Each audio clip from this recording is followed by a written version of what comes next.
Welcome, educators and technical teachers. Today, we're unpacking a really essential part of your teaching toolkit. We're going to dive right into Module 1, Education Psychology and Child Development. Essentially, we're exploring the science behind exactly how your students think, learn, and grow. So let's just jump right in.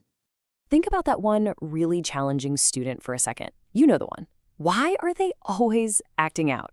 Is it just laziness or, is it something else entirely? As an educator, you've probably asked yourself this exact question 100 times. Well, today, we're taking abstract psychological theory and bringing it straight into your everyday classroom to help you uncover the actual why behind student behavior. Here's our quick agenda for this explainer. First, understanding educational psychology. Second, major branches of psychology. Third, child and adolescent development. Fourth, individual differences in learning. Fifth, motivation, discipline, and teachers. And finally, number 6, reflection and classroom action. All right, starting off with Section 1, Understanding Educational Psychology. Now, psychology isn't just guesswork, right? It's the literal scientific study of human behavior and mental processes, like thinking, learning, emotions, motivation, personality, the whole shebang. It's a true science because it relies heavily on observation, experiments, and actual measurements. Plus, it's both theoretical, helping us understand the underlying principles, and highly applied in your everyday classroom. It covers everything from overt, visible actions to those covert, hidden thoughts and feelings. So, what are we trying to achieve here? There are 4 main goals.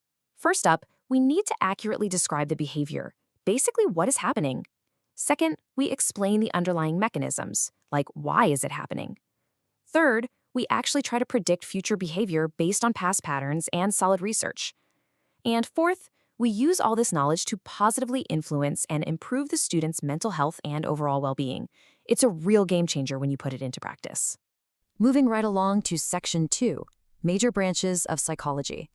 The scope of psychology is literally massive. It covers both normal and abnormal behaviors in individuals and groups. We've got clinical and counseling psychology for mental health and therapy, industrial and organizational psychology for the workplace, social psychology, and even health, forensic, and sports psychology. But for us, our toolkit relies heavily on educational psychology. That's the branch completely dedicated to the teaching and learning process and, crucially, handling individual differences. Okay, Section 3, Child and Adolescent Development. Think about a student in your class. They are growing physically, mentally, emotionally, and socially, all at the exact same time. It's like a giant puzzle. Physically, their height, weight, and brain are developing. Cognitively, their thinking, memory, and language skills are sharpening. Emotionally, they're figuring out how to manage anger, fear, and joy. And socially, they are constantly navigating dynamic relationships with peers, parents, and you, the teacher.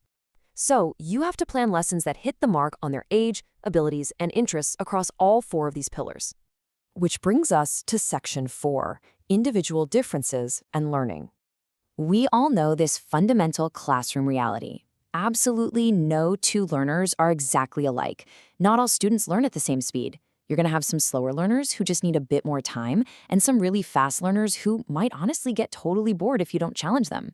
Acknowledging this isn't just nice to do, it's step 1 of being an effective teacher. But hey, it goes way beyond just speed. We have to look at how students process information through their dominant learning styles.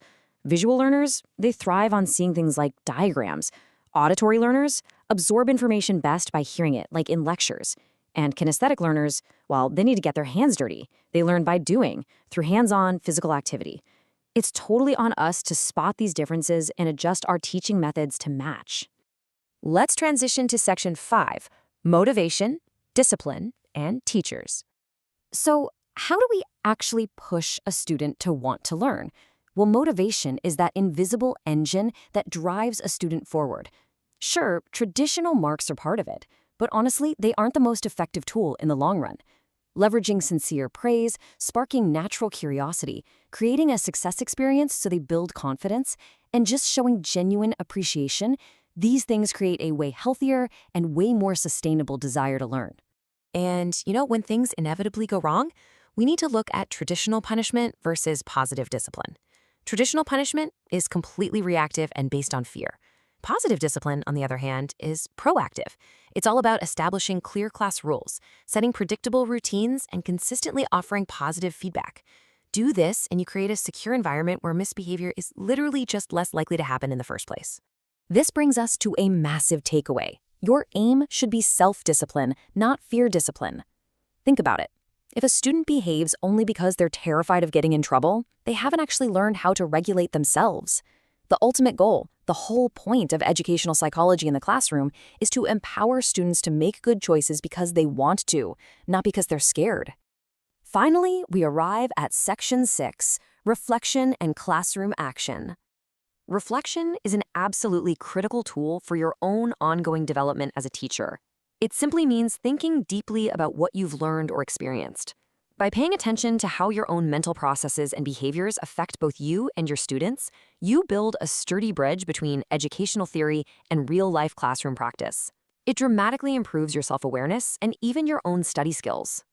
Before we wrap up this explainer, I've got a quick challenge for you.